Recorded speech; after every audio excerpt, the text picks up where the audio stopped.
اللہ کی تدبیر انسان کی ضد سے بڑی۔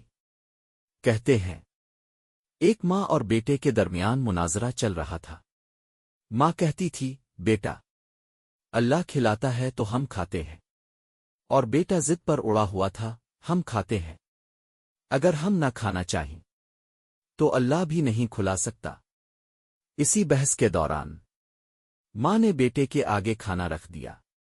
بیٹا بولا، چلی آج رات میں یہ کھانا نہیں کھاتا، اللہ کھلا کر دکھائے۔ ماں نے بہت سمجھایا، پاگل مت بن، کھانا کھا لے، مگر بیٹے نے ضد پکڑ لی۔ ماں بیٹے کو بھوکا کہاں دیکھ سکتی تھی۔ آخر بیٹا گھر سے نکل گیا اور گاؤں کے قبرستان میں جا کر سو گیا۔ ماں نے دل ہی دل میں سوچا، رات کو بھوک لگے گی، کوئی دیکھنے والا بھی نہیں ہوگا۔ اس نے خوشبودار حلوہ بنایا اور ایک قبر پر رکھ آئی، مگر اللہ کی تدبیر کچھ اور تھی۔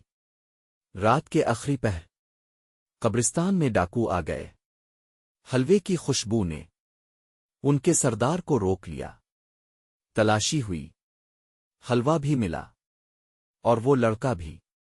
سانبھا بولا، سردار لگتا ہے حلوے میں زہر ہے اور یہ لڑکا جاسوس ہے۔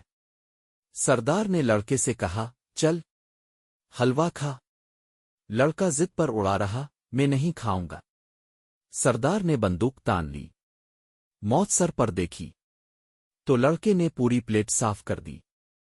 ڈاکو انتظار کرتے رہے مگر وہ نہ مرا۔ سانبھا بولا، سلو پوائزن ہوگا۔ کنفیوز ہو کر ڈاکو لڑکے کو چھوڑ کر چلے گئے۔ فجر کی اذان کے ساتھ لڑکا خالی پلیٹ ہاتھ میں لیے گھر واپس آیا۔ ماں نے پوچھا، بیٹا کیا ہوا؟ لڑکا بولا، ماں قصہ لمبا ہے، بس اتنا سمجھ لو، ہم نہ بھی کھانا چاہیں تو بھی اللہ کھلا دیتا ہے۔